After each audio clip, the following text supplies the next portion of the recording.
it's about the attention economy at the end of the day. Everybody wants your time, right?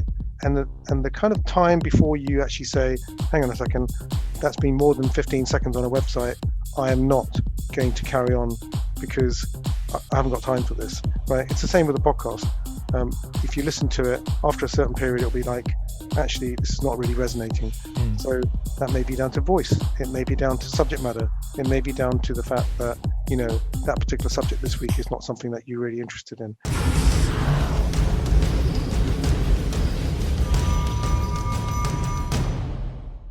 Hello everybody and welcome to another Digital Rapport podcast, and today we're going to be talking about structuring your podcast, and we have the amazing Dr. Savi Arora, who's an author, a TV radio presenter, digital strategist, and he's been podcasting since 2004. Welcome Savi, welcome to the Digital Rapport podcast. Well, thanks so much for inviting me on the show. I really appreciate it. Yeah, 2004, in the early days of podcasting, when someone said, what's a podcast? And now people say, how do you make a podcast? I want a podcast on my own. Yeah. Maybe it's down to lockdown. People have had more time. Maybe it's down to advertising, and maybe the technology, when the time is right, it comes to fruition, right? Yeah, absolutely. I mean, it's fascinating. I mean, we've turned the tides. For once, I'm interviewing yourself. I mean, you've I've been honored, to be interviewed from yourself on a few different programs. But today, I get to interview you and pick your brains and share your insights. Has been turned. Absolutely, yeah. Yeah. So, Savi, talk to me a bit about that. You started podcasting back in 2004. I mean, what can you remember from back then? How did that come about? What did you start doing, really? The motivation for doing it was music. Basically, I'm a big jazz fan, and listening to it since I was a kid, and I loved this channel called Smooth FM, I think it was called. And one day they started playing middle of the road music, and I thought, okay, 1 minute you're playing really nice jazz and fusion and funk music, and you kind of back all the gigs and all the people that come over to the UK. And we go to all the events like Guitar, Saxes, Soul and more. And now you're playing middle of the road. So I went to the station and I said, well, what's happening? And I met up with the CEO, who also owned some other companies, some other media stations. And they said, well, we decided to change our format because we don't think we can get enough advertising revenue or whatever. And then I was reading in the Financial Times, like you're always thinking, this is interesting. This could be the new thing. And somebody wrote an article about RSS feeds, real simple syndication, and how this emerging, what they call XML, which is like a particular way to code the fact that content can be updated automatically. It doesn't need you to constantly post items. So if you subscribe to a feed, you get the next update. And this particular person had thought, well, iPods, remember those, are very popular. So why couldn't we do that with radio, that we could have programs that could be made and available offline? So because that channel wouldn't change its mind, and the actual channel split in the end, it went off onto DAB, but Smooth carried on playing their middle of the road. We thought we would create a series of shows every week, a friend of mine and myself, and we hard coded the RSS feed, the XML file, with the date and the time. We tried to understand how this thing works, date, time, length of podcast, the IDS tags, which are the identification tags that go on it, putting the images on. So, recording a podcast is not just recording a bunch of audio. We had a big manual mixer where you could fade in and out the volumes and the music which was playing. And so it kind of started off from there. So we had a little bit of a break in between, in terms of a year or so, but I think the current season is something like the 17th season of the podcast, which is called the Smooth Groovers. But subsequently, since then, I've worked in large companies and I've encouraged them to do podcasts which are more business orientated. And I think you do it so many times, you get to kind of figure out what works and what might not work. I've got a few friends that worked in the media. I did some programs with them. I read a lot about stuff, in terms of structuring and how to do things. I taught myself to edit. So effectively, I became self-sufficient in not only considering the structure, but also how it would be effective and how you can learn from traditional broadcasting. For example, every Thursday you get a program that comes out, at a set time. It's a very passive medium at the end of the day, because you would expect people to write to you or send emails to you, but the consumption is all around the world. So there's another piece of this, which is about looking at the statistics, not remaining static yourself. I said the two words together. Mhm. Statistics, what's happening, what do I need to change in order to respond to that particular behavior that we see, the high customer behavior that's happening to the people that are consuming the content. So there's a whole bunch of things that come together when you're thinking about doing a podcast, and I think it's become more of a science. I wouldn't think about it too much, because it's important to record stuff, and sometimes the most disjointed and noise, intense, poor quality podcasts get a real resonation, That's right. because people want what you're saying in terms of the content. The content matters, right? Absolutely, But if absolutely. you can marry both the content and the structure, you got a winning formula. No, definitely. That sounds amazing. I mean, we'll go into the structure a bit more in a second. So just quickly comparing it from back then to what you're seeing now, right? The industry is massively changed, right? It's so much easier. Like you said, you were hard coding stuff back then. Nowadays, it's a lot easier, right? But in regards to the content structure and stuff, that's still the same, isn't it? That's not really changed. That's like an evergreen kind of element Yeah, of it. I think so. I mean, I think if you were to combine it with a post, like a blog or something, and so nowadays, I'll give an example. Let's just look at a specific successful example, right? So Dr. Rangan Chatterjee does a podcast. I think it's called something like "Live Well, Live Healthily." He's also got a book. He's also a BBC presenter, because Yeah. he's a doctor in the house, and he also gets really great guests. If you look at his book, in the book, it makes reference to the podcast, right? Then the podcast itself will probably be hosted somewhere on a website, Mm, or it will be just the show notes, meaning the episode notes alone. So there you have, that is the traditional stuff that always worked. But combining it with a product, and then also in the podcast itself, he will actually probably talk about, product codes which you can use for particular products, that not that he's necessarily promoting, but the show could be sponsored. So you have another dynamic there. So the evolution of that podcast, a highly successful podcast, is that he has a omni-channel perspective to it, in absolutely. inverted commas. Yeah, so no, it's fascinating because obviously that goes more into the marketing side of stuff for how to get your podcast out there. Before we touch into that a bit, let's go back into actual structure of a podcast, right? Let's share with the viewers, because I'm pretty sure there's lots of people out there who do want to create podcasts and they do want to structure, but they don't know how to begin or where to go really. If we go with that with structuring, if you're a brand new person and you wanted to create a podcast, how would you go about doing it? It's a great question, and I run a company now. One of my companies actually specializes. It's called Cast Lab, and it specializes in helping people down that route.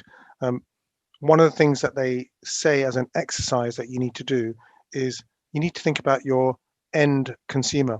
Now, the end consumer may not be necessarily the person that's immediately going to tune in, right, on the first one, but have in mind who that person will be. So, give an example. NPR, National Public Radio, which is equivalent to kind of the Radio 4, BBC type channels here in the US, they wanted to change their demographic of who was actually listening to it. They wanted a younger audience of a particular type.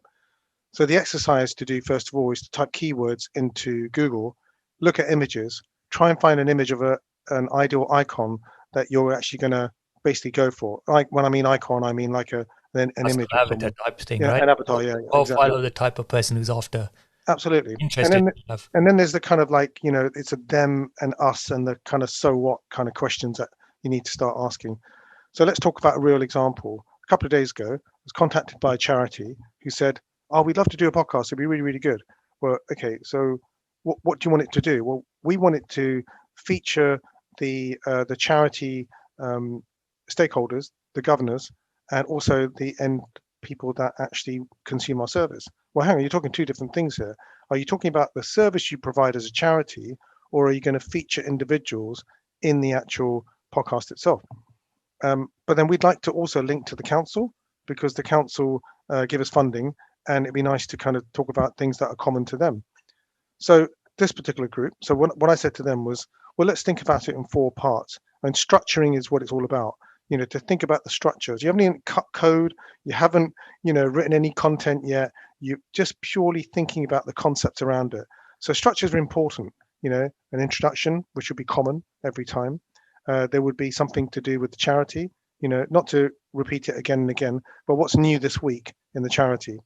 The second thing would be a common thing that the charity looks after and a news story, which would also be reflected on their website as well, because they could put a post up for that. There may be something related to a more of a national campaign. So if it's cancer, or if it's, better integration into the community, if it's a language thing, if it's an organization that is providing homework clubs, right? So that's an initiative that they're paying for, but then they can feature a case study there. And then the final piece is maybe something around one of the members and featuring one of the members, their life story. So he starts getting engagement there. And then at the end, some really nice CTAs. What were the references that were used? What was Yeah, any call to action, just in case exactly? anyone's listening. Yeah, CTAs. The call to action, which is what are you going to do? Where are you going to go? Where are you going to find more information about this? If you watch EastEnders, if you're in the Yeah, UK, or Neighbours, everywhere, you will watch a program that will have a particular theme, right? And at the end, it will say normally there are a number of themes that have been discussed in this episode. If you'd like to know more, please contact XYZ.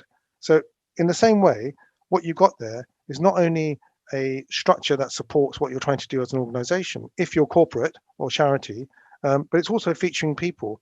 Because one of the things to think about is it's about the attention economy at the end of the day. Everybody wants your time, right? And the kind of time before you actually say, hang on a second, that's been more than 15 seconds on a website. I am not going to carry on because I haven't got time for this, right? It's the same with a podcast. If you listen to it after a certain period, it'll be like, actually, this is not really resonating. mm, So that may be down to voice. It may be down to subject matter. It may be down to the fact that, that particular subject this week is not something that you're really interested in. So getting a combination of that is important. Structure is the thing to think about. Target audience is the people that you're trying to go for. And making it too wide or too narrow there's no rules behind that. It's mm. all around the themes that particular podcast or categorization that it will give you. Because if you look at the listings, it will always be under categorization. Is it health and fitness? Is it business? Is it lifestyle? Once you're in that slot, then you're kind of effectively competing against everyone else to get the attention, just like a website. And it's not just that though, is it? It comes down to the particular episode and what the topic you're talking about, and whether whoever's tuning into that is at that mindset or a space in their mind to listen to that particular thing, right? That's quite important as well, isn't it? Yeah, absolutely. So, I mean, the other thing is to always develop a podcast planner that says that you're not going to do one and forget about it. You're going to create all this kind of hype around it, but you haven't got two or three. And somebody recently said, if you look in a year's time, how many people that started a podcast will still be doing it, right? That's It'd true. be an interesting one to look at, wouldn't it? And Absolutely. and and how many can they really commit to? Because if Mm, they're going to do a podcast, and they go, "Oh, I'm going to do one every week," right?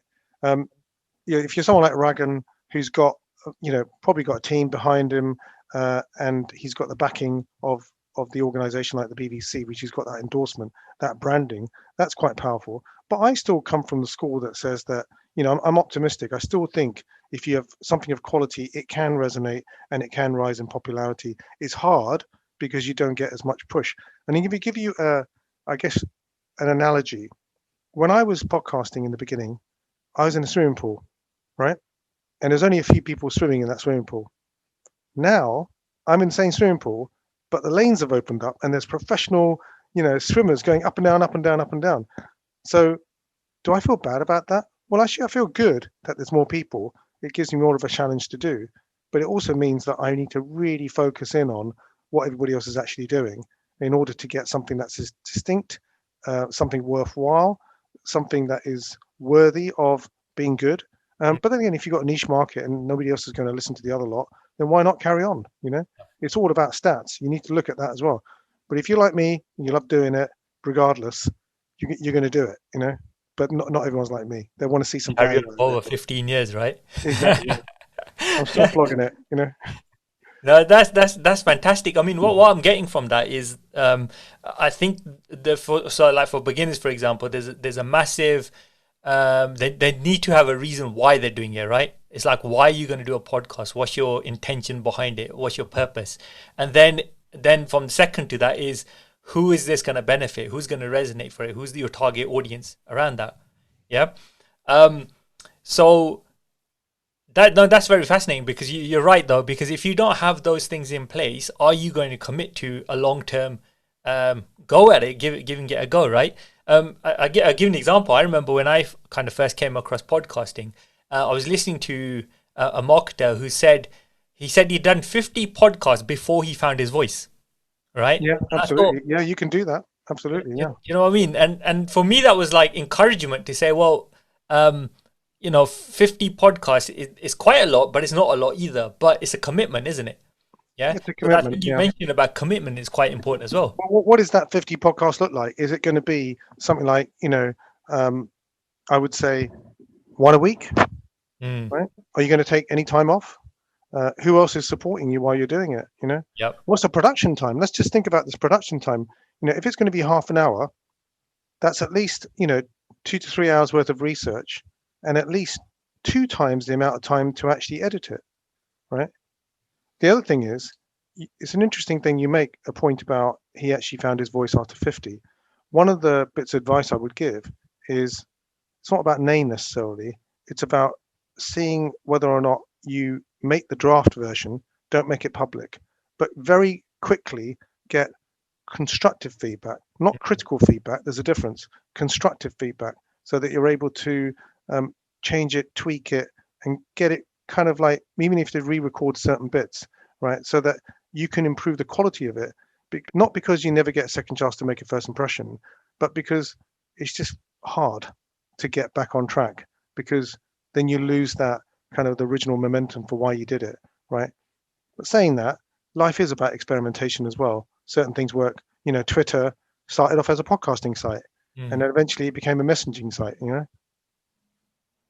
Yeah.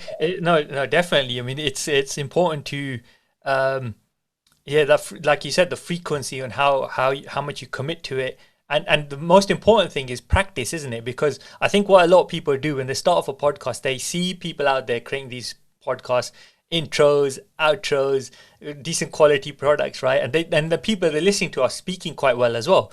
And they listen to these things, and they make us a comparison, even a subconscious comparison, to think, wow, this is amazing. I want to be like that. But they know they're not quite there because they haven't practiced, they haven't put it out there, right? And that creates procrastination from actually doing it. And what they don't realize is the people they're listening to have most likely been on it for a while anyway. They've been practicing and doing things, right? I mean, that was one of my reasons for getting into this, was just because I wanted to develop my speaking skills. I thought, how can I do it? I thought, okay, podcasting, let's just give that a go. And I think I'm on, at the point of this recording, I'm about, we're in about 30. I've done about 30 at the moment, right? So I still got another 20 to do before I find my voice. Just like your friend, yeah.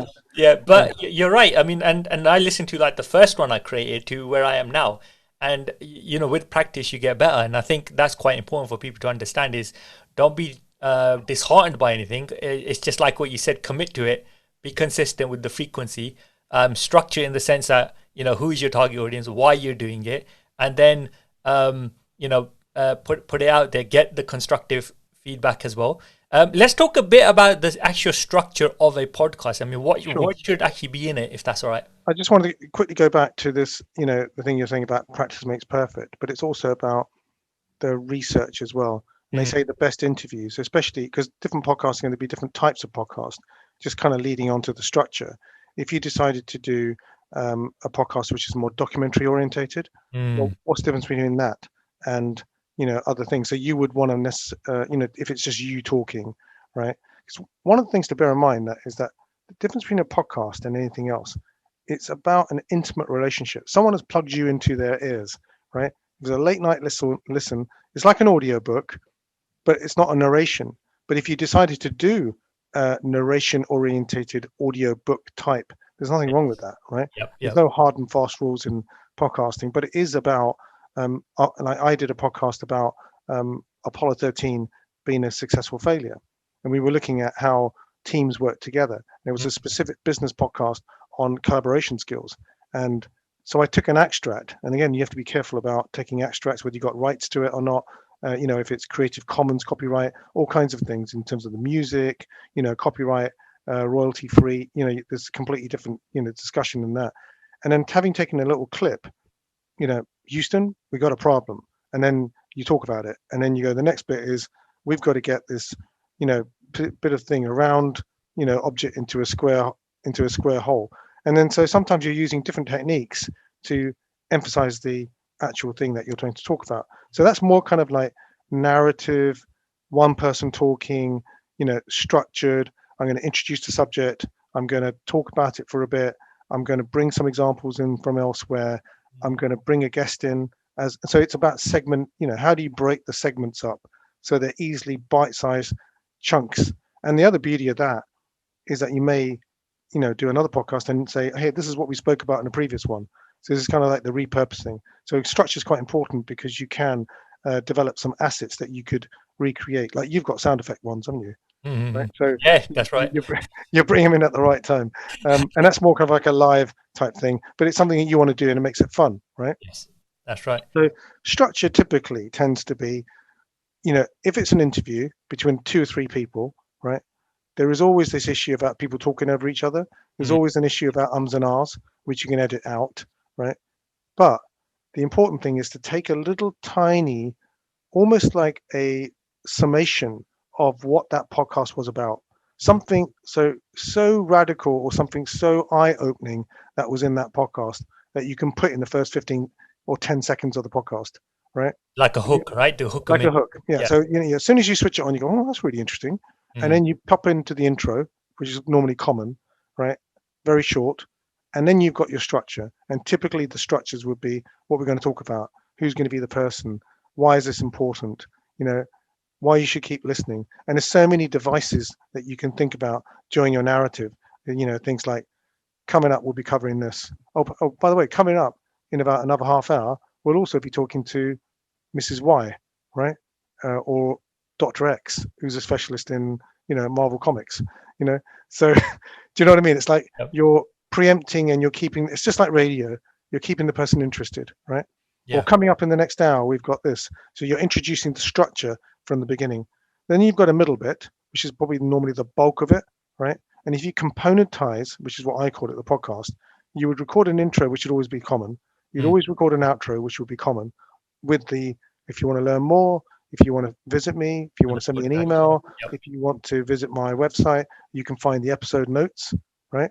So, you're kind of giving them an encouragement to an afterthought after the podcast. And then all you would need to do would be to have a short introduction to the theme and make sure the theme has a flow. And it's all about flow. So if you're going to talk about bullying in the workplace, right? This is one I'm working on at the moment, right? So Okay. bullying in the workplace comes about. What are the reasons? What's the definition? What are the reasons? Let's look at a case study. Let's look at how that person resolved it. And let's talk a little bit wider about, whether or not this is a growing issue and whether or not there's a difference between bullying and mulling, right? Which is a group of people that bully a single individual Mm. or a set of teams.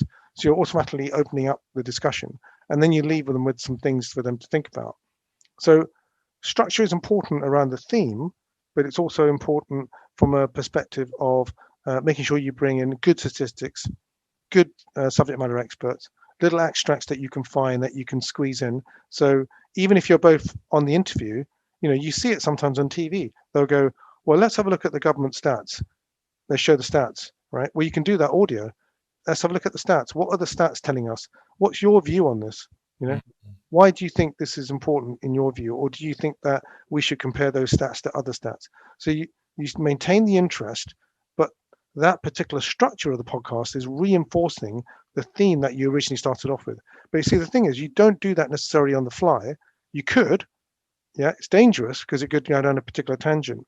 Mm. When I write the script for a podcast, this is what we're talking about. I normally have a quick discussion with somebody first and say, what are you going to do? And I write down and agree with them via email. These are the themes that are going to pop up. However, here's a separate set of questions that we could talk about if we start to dry up, right? Right. And the good thing about that is that not only does it stop the conversation from going off at a tangent, but it ropes the subject back in, and the individual has got something more to talk about, right? So Mm, planning, preparing to fail, you know, you're prepared to fail unless you plan it properly. yes. Failing to prepare is preparing to fail, as they say. That's right. That's right. That's some awesome tips there. I can kind of relate back to that when we've had done like interviews in the past, for example, and I can see the structure how you've been putting that in place, and it makes total sense. It's like you said, it helps keep the narrative in place, right? Keep the kind of track of what needs to be done. That's fantastic, Savi. That was a good stuff there. What I'm picking up on there is like it's there's the kind of element of what is it, who, the why, the how, and it seems to be like a bit of a rotation around those key questions around that topic. What else would you say in regards to the structure that other people will find very beneficial? Is there anything else that you want to add to that? Um, I think it's important to have that discussion first. And sometimes you may think of a structure, but it may not work. Mm, Okay, so you need to trial it over because it could be that some parts are more drier than other parts, right? So it is important to have that discussion first. And whenever we've done TV together or whether we've done radio together, we've had a long discussion earlier. You've got to invest that time to yes. do that. And it's almost like if you've done it during the same day, it's still in your head, Mm, right?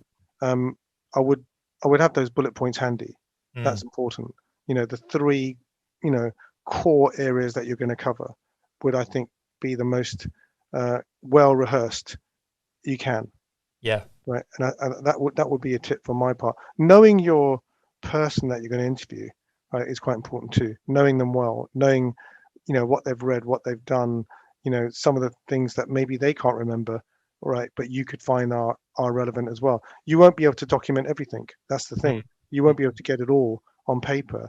But the other thing also is while you're interviewing, um, it's important, or while you're doing a podcast, is to keep making notes while you're doing it. mm, You know, because during that period, uh, you could see that it could probably go down a particular direction, and you can rope it back in again, right? So by having those three broad areas, so in presentation techniques, what they teach you is the flags. okay. So one way of doing it is to draw a plant, right? So Right. you don't need millions of cue cards. You have a plant. Now the plant is effectively a wide funnel at the beginning.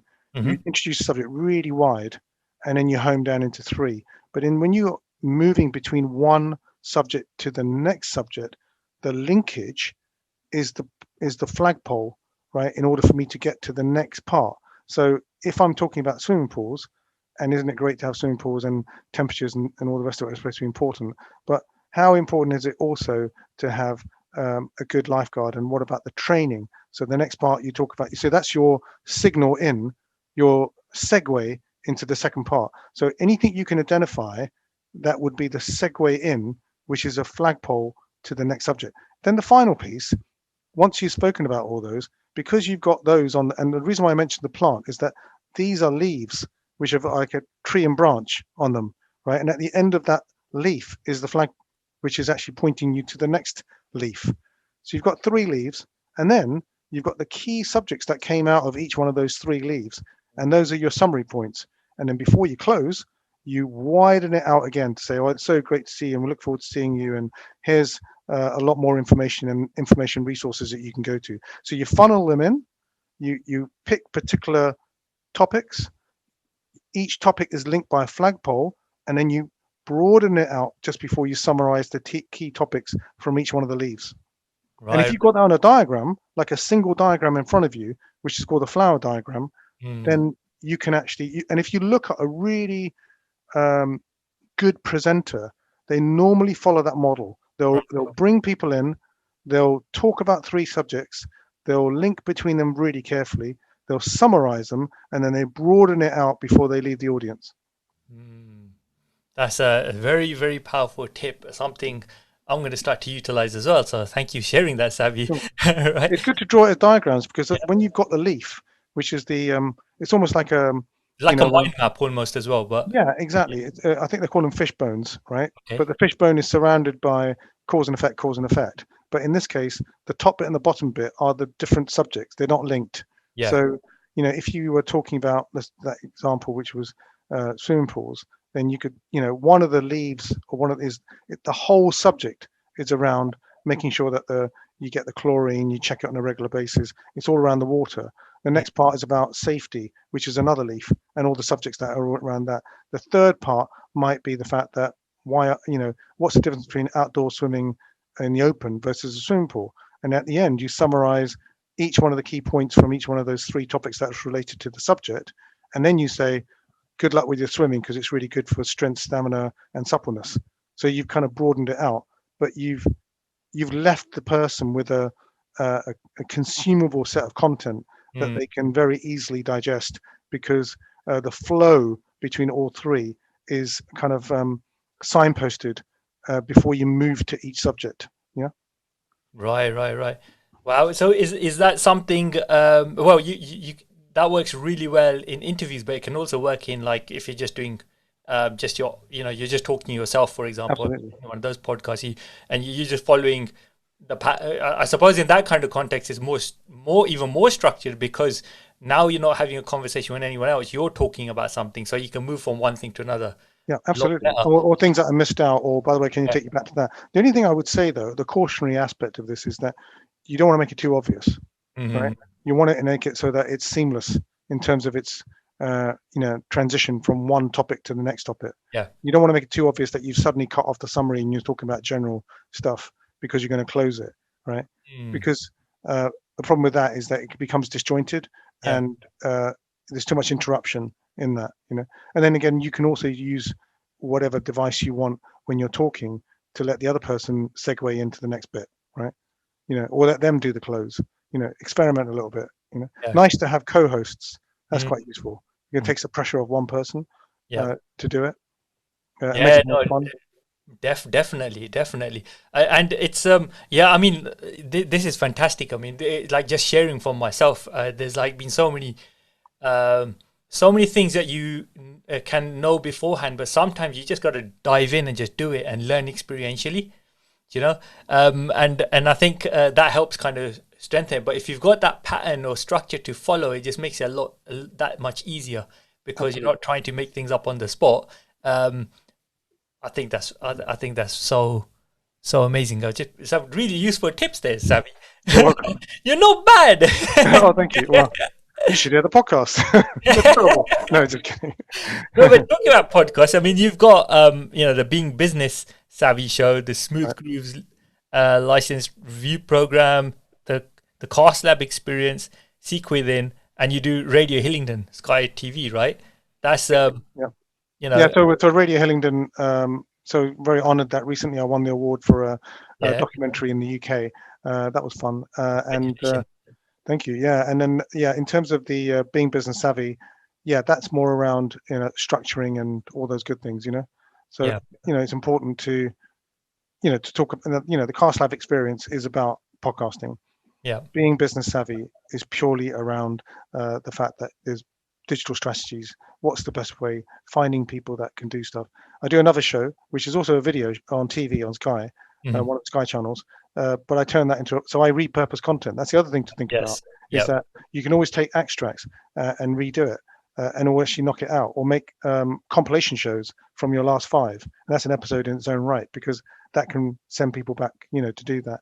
What I would say is an interesting technique that I came across recently was when you've got a podcast which is quite a few episodes and now you say you're going to be up to 50, but you probably got some great stuff in there. mhm, Now unfortunately you're not going to go like the old traditional we're digital now, so in the old days you'd have to find the CD or the yeah, DVD. And where is it? Oh, I record or the cassette, and I recorded it on there, and you put the cassette in. But hey, we got a fantastic advantage because we're now digital. We mhm, can find content. So this is what's really great fun that you can do is that if you had a podcast that came out every week, and I know people that do this mm, on the Wednesday, which is every Wednesday, 2 o'clock in the afternoon, the podcast comes out. On the Friday, there's a 5-minute podcast. Now, normally the Wednesday one is an hour long, but the Friday one is only 5 minutes. Right. What are they talking about for 5 minutes? It's the bite-sized version of a very old one, which actually says, you know what? So you do, say you do another one, say next week, and it's another guest, and it's somebody who's going to be talking about, the importance of, product ladders and making sure that you understand that, there is complementary content that can support it, and how you build that marketing model. That's a different subject. Whereas what we're talking about is podcasting. 6 weeks time, wouldn't it be nice to bring this one back, because this is actually, generic enough, and it's something that is still resonating, because people still want those skills and tips. So on the Wednesday, you do your standard show, which would be about product ladders. And on your Friday show, here's a 5-minute summary of one that we did about 6 weeks ago, which we featured, myself, Jatinder, you, I'm talking on your behalf, talking to Dr. Savi about, structuring podcasts. You can still get that episode. It's episode X, right? And it's available from there. And the show, and the episode and the show, all that information is available from this website, and it's all you record on the Friday. So what you're doing is you're effectively harnessing all the great content that you still got to repurpose and reposition that same podcast, which was useful, to the same audience. Because by episode 30, new people that have come on board may not have heard a previous episode because they can't be bothered to go back. But you're pointing them in that direction. So that's another thing to think about, is that, you asked me a question about structure. Well, each one of those is a separate structure in its own right, because it's a different theme. But because you're following a structure for release management, right, on the Friday, you can point them back to one that you did earlier, right? Absolutely. And that's fascinating, because that in itself is a structure for your planning and how you're doing podcasting, right? So that's a very, very awesome point. And that's what I share with a lot of people as well, is because you've done content before. A lot of people do this. They create the content, they've put it out there, and then they forget about it. And then you think, well, hang on, it's still relevant, right? So why not bring it back again? Because like you said, the second time around, more reach, you might get more reach and more people seeing it. So I think that's a fantastic tip, and it's awesome in why waste the stuff? At the end of the day, why waste all the great work that you've already done? Exactly. And point them back to something that's still. I mean, obviously, if something's gone out of date, you wouldn't want to do that because you embarrass yourself, right? Yep. But if it's something that's generic enough that's going to be really good, then I would suggest that you, bring it back. Yeah. That's content that's evergreen. Yeah, evergreen, absolutely. Yeah. Evergreen content, isn't it? Yeah, definitely. Yeah, and that's the other thing. It's also to think about when you're doing content. Think about not time stamping it within what you say. Yeah. It was like, oh, last week that happened. It was a really big snowstorm, and what we're doing. Okay, well, you're not going to be able to use that one again, are you? And the term that we use with some of the work that I do on radio is it a canned show? Which doesn't mean it's got canned laughter. It means that can we read? Say for example, I'm not available on a particular weekend because there's a show that I do on Wednesday, Fridays, and Saturdays on the radio station, right? Mm-hmm. But the Saturday one is recorded in such a way that the following Saturday, if I'm not able to do it, they won't pick the previous one. They'll pick one from the can because they've got about 25 in the can. So they can pick one from before. I'm not saying that no one's going to remember it, but the point is that it's generic enough to be played again, Yeah, no, absolutely. That's a handy tip as well. So I'm going to have to go back to this one where I mentioned my 30th episode and then exactly. No, it's okay. For example, your 30th episode. I covered your author. But it's good because now when I listen back to it, it'll be like, oh yeah, that's what we spoke about on my 30th one, and how it goes forward. So that's really cool. I mean, Savi, you've shared some very fantastic tips there. I mean, we've spoken about your reason for doing your podcast, right? We've spoken about your target audience, and talking about what do they want to hear, how are you going to create a message that resonates with them. We've mentioned things about research and the type of podcast that you would be doing. Because the different types of podcasts have got their own structures to it as well. You mentioned about research, because it's quite important to do research beforehand. And then constructing it, you spoke about interviews, or if you're doing just, but also testing and experimentation, what resonates, what works, So as soon as you've done one, don't rush out the door to do it, to send it out. into everybody in the entire universe, because you're going to have a bit of a problem there if you need to change it. Yes. Get your closest friends and make sure you don't cry when they give you a bit of feedback. Be a bit more, ask them for constructive feedback, not critical feedback. Yeah. That's the difference. What could I change about it? Did you like the tone? Did you like the subject matter? Did it resonate with you? Were there certain areas that I could have spent more time on? Is this something that, from a marketing and branding perspective, it resonates with you? It's something that's easy to look up. Is it too individually focused, or is it a bunch of people working together and effectively, each one of their messages is fair? There's no point in having 3 people on a podcast, but only 2 of them are talking, because That's right. the listener's going to pick up on that, Yep. and so, everyone gets equal opportunity. If you're going to feature them, what are you doing in there? I mean, I would always recommend doing an introductory episode. Don't just make episode 1, season 1, and it's bang straight into it. Spend at least a lot of attention and time in making your very first trailer episode, because effectively that could be your trailer. That'll be the first port that everyone's going to go to. If they've listened to episode 6, they'll go, actually, I wouldn't mind actually going back to episode 1 and seeing what this All about. host is all about, what the subject's about, where did this person getting their information from, what are they what are they positioning, what's the purpose, because they'll use episode 1 for that. So that's another bit of advice, and maybe spend more time structuring the very first episode, which is only going to be at the max probably about 2 to 3 minutes long, right? But it sets the tone for the rest of it. Yeah. No, that's it's awesome. I mean, then you're sharing about the structure within the actual podcast, the way you're linking it using the link tree. So you're always on topic, on path. And then obviously you mentioned like the call to actions right at the end, and the call to action is quite important because it's what allows the user to connect with you that next extra step, right? Any tips and advice on like the call to actions? What were your thoughts around that? Well, I think I'm afraid I have to say that it's still passive. You're unlikely to going to get a lot of people calling back and saying, "Oh, look, it's great, I loved it," whatever, because people inherently haven't got time, or unless they really felt strongly about it, they would write. But that's not to say that you shouldn't give them an opportunity to say, "You can go here to get feedback." I think the jury's out on how podcasting is going to develop to have more audience reactions. Right? They're not necessarily. I know. Anchor makes it really easy. They've actually got an option in Anchor where you can actually get the listeners to leave a voice message for you, right? Which is quite nice, especially a nice invite as well, hasn't it, to call people in on the call to record the podcast. Absolutely, yeah, you can do that. So there's loads of really nice tools that are actually part of developing them, and mobile is really good for that. You could be on the move, record it, get reasonably good quality. But just coming back to your point though, in terms of reaction, the only thing you have is stats. Who are they? What are they? In terms of where do they come from, what's the typical demographics of the people listening. There is also the fact that you're getting an increase in number of plays, right, which actually gives you a bit of encouragement. They're dropping off at a certain point. Yeah, right? Exactly. I was going to say that. Yeah, if they're dropping off because there's obviously a direction that you're heading in that doesn't seem to be resonating with them. It's not to say that you shouldn't talk about things that are good, that, and it depends. Again, we go right back to the beginning of this conversation. What's the motivation for doing it in the first place? Is it to big up yourself? Is it to big up the products? Is it to big up the organization?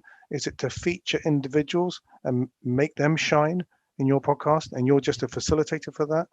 And for that particular scenario, there will be a structure, right? And the more professional you are, the cleaner it is, the more effective you are in terms of getting the message across and exploring the different themes and keeping the conversation going in a more kind of like, not like I said before, respectful, but more of a kind of like, give them an opportunity to talk, get them an opportunity to, explain why they're doing what they're doing, for example. I think going out in the field's really good, and mixing it up a bit so it doesn't sound like it's just, do it more guerrilla, orientated, rather than actually just being in the studio and being clean. All right, I'm going out and about, and here's a bit of a, it's obviously difficult to do when you're in lockdown, but here's a bit of an extract of what's going on out there, and then use multiple sources. You've got the whole internet in front of you, where you subject to copyrights, where you can bring in different examples of what certain people have said. Yeah, no, absolutely, and that's some really good insights there. Savi, let's talk quickly about the future of social audio. and what your thoughts around that. So we got podcasting, and people might be interested in doing it, which is fantastic. Go Yeah. ahead, give it a go. Never give up. Um, and obviously, the more you do something, the better you'll get over time. The more you start to uncover on how things work. So it's encouraged for people to pursue their dreams in that manner as well. And when we're looking at social audio, what are your thoughts in regards to what's coming, what's possibly coming, or could happen? Well, I think it's going to be more reaction orientated. You've seen the sudden rise of Clubhouse. You can't record stuff there, but people are quite willing to voice their opinions. People are even using it. They're saying it is the new radio, but is it? Radio is still there, even though podcasts came. TV still there, even though YouTube is there. It's just another complementary device to connect with people to make it better. So that's one thing. It's a device to get more people to talk together and maybe take it offline and record it separately. So Yeah. that's coming. The second thing that's coming is, I guess, more reactions to, apart from just being So- able to listen dynamically. Well, are you going to stream a podcast with a live show? That might come about, but there could be more ways of interacting when you're actually listening. So, there's more integration in the back end. I think the RSS feeds will probably change at some stage, in terms of the syndication type processes will be different. They might even start to recategorize the type of podcasts that are out there. I think that, if you look at, is it that very famous guy, Mr. Rogan? He's been Yep. millions with Spotify to offer exclusive contracts with only podcasters being on particular platforms. Ad insertion is going to be up. There's going to be more robots that will be able to have breaks like you've got in between YouTube. That's another thing that's going to come about. I do think that, promo codes and stuff used by popular podcasters will be, influencers will be in there as well. Some of them might automatically break to that promotion code that operates at a certain time, and the affiliate programs will start happening. So I think, exclusive content, which may make the professional swimmers, as I described in my example, a bit better at what they do, because they're more powerful than you are, because you're just a small guy who was in there from the beginning, just paddling in the corner. I hasn't got access to the super duper trainers that are making that person super swimmer. But it's about freedom, isn't it? It's about people wanting to make sure that there'll be some fallout from that they have, or some generic tool that they can use. But it's important not to worry about it, but do it because you're happy to do it, and you're happy to use the medium for freedom of speech, as well as an outreach for people to connect with each other. That's what I think. At the end of the day, it's a good way for people to make friends, learn more stuff, relatable information, and as well as that, Express become a yourself better as well. speaker, Yeah. better presenter. Yeah. So, Savi, I heard something a little while ago. I think we just, end it after this conversation, because I'm respectful of your time as well. Yeah, I think I've got a meeting to go to. So I heard I recently think it's now, about actually. somebody said that podcasts at this moment in time are where videos were 10 years ago. What are your thoughts on that? Do you think that's true, or do you think this is different? I think it's different, but I do think there's going to be a merger sooner or later. Okay. Merger? What do you mean by that? There'll be, I call it kind of twin complementary stuff. If you're watching Amazon Prime, if you click the status, the kind of hold button, you get all the individuals up there who are and you click into it, you actually find the different people that are actually in the film and a little bit of history. So I think companion stuff might start happening, where somebody's doing a video, but at the same time, just like a conversation, unified messaging, someone would come into that video because the video podcast would be opened. If it's an audio podcast, it may be open so that when it's actually available, you'd get a ping, right? And then you'd say, actually, you know what, next time we record this, could we be on there too? So although it might be detached, but there's the opportunity for you to interact better, right? And if you decide to do a live stream, which will ultimately become repurposed as a podcast, that person will be included because they'll be pinging you at the same time. Yeah. Wow. So I think the jury's out on where social audio is going to go, but it's going to be more reaction orientated. If you're on Clubhouse, if you flash your mute button, right, that means you're clapping. But there's got to be a better way, right? There has to be a better way of communicating, saying, I've got my hands up, just like in video conferencing. I've got my hands up and listening. But there's a difference between live and pre-record. I got to shoot, by the way. Okay. Yeah, any last words? And if anybody wants to get in touch with you, Yep, castlab.co.uk is one, right? That's the best way to go. And savileaders.com, that's the home of all the stuff that I'm doing. okay, fantastic. Appreciate it. Thank you so very much. much for Good your to meet time. you. See you later. Really All the appreciate best. it. See you later.